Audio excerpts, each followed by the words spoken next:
അധികാരമേറ്റെടുത്തതിന് ശേഷം കണ്ട ഏറ്റവും വലിയ പ്രതിസന്ധിയിലൂടെയാണ് അമേരിക്കൻ പ്രസിഡന്റ് ഡൊണാൾഡ് ട്രംപ് ഇപ്പോൾ കടന്നു പോകുന്നത്. അനധികൃത കുടിയേറ്റത്തിനെതിരെ സ്വീകരിച്ച നടപടികൾ പല സ്ഥലങ്ങളിലും കലാപത്തിന് വരെ കാരണമായിട്ടുണ്ട്.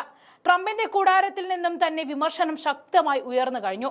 ട്രംപിനെതിരെ രൂക്ഷ വിമർശനവുമായി കാലിഫോർണിയ ഗവർണർ ഗാവിൻ ന്യൂസോം എത്തിയതും അമേരിക്കയെ ഞെട്ടിച്ചിരിക്കുകയാണ്. ലോസ് ആഞ്ചലസിലുടനീളം ട്രംപ് സൈനിക വലയം തീർത്തിരിക്കുകയാണെന്നും ജനാധിപത്യം ആക്രമണത്തിന് ഇരയാവുകയാണെന്നും ഗാവിൻ ന്യൂസോം ആരോപിക്കുന്നുണ്ട്.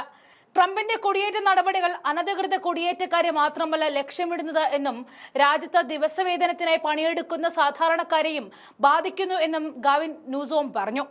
പാത്രം കഴുകുന്നവർ, തോട്ടക്കാർ, തയ്യൽക്കാർ തുടങ്ങിയ സാധാരണ തൊഴിലാളികളെ മുഴുവനായും തുടച്ചു നീക്കാനുള്ള ശ്രമങ്ങളാണ് ട്രംപ് ഭരണകൂടം നടത്തുന്നത് എന്നും ഗാവിൻ ന്യൂസോം ആരോപിക്കുന്നുണ്ട്.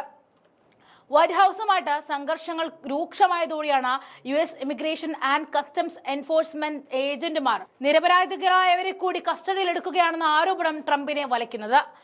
9 മാസം ഗർഭിണിയായ ഒരു US പൗരയായ സ്ത്രീയെ കസ്റ്റഡിയിലെടുത്തിരുന്നു. ഇത് അമേരിക്കയിൽ വ്യാപക പ്രതിഷേധങ്ങൾക്ക് തിരികൊളുത്തുന്നുണ്ട്.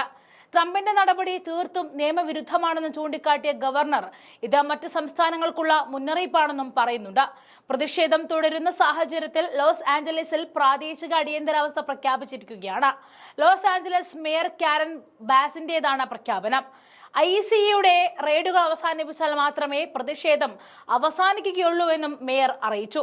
പ്രക്ഷോഭത്തെ തുടർന്ന് കാലിഫോർണിയയിൽ വലിയ രീതിയിലുള്ള നാശനഷ്ടങ്ങളാണ് സംഭവിച്ചിട്ടുള്ളത്. അനധികൃത കുടിയേറ്റക്കാരെ അടിച്ചമർത്തുവാൻ 4000-ഓളം സുരക്ഷാ അംഗങ്ങളെയാണ് നഗരത്തിൽ വിന്യസിപ്പിച്ചിരിക്കുന്നത്. കുടിയേറ്റക്കാർക്കെതിരെയുള്ള ഭരണകൂട ആക്രമണം കനത്തതോടെയാണ് പ്രതിഷേധവുമായിട്ട് ജനങ്ങൾ തന്നെ തെരുവിലേക്ക് ഇറങ്ങിയത്.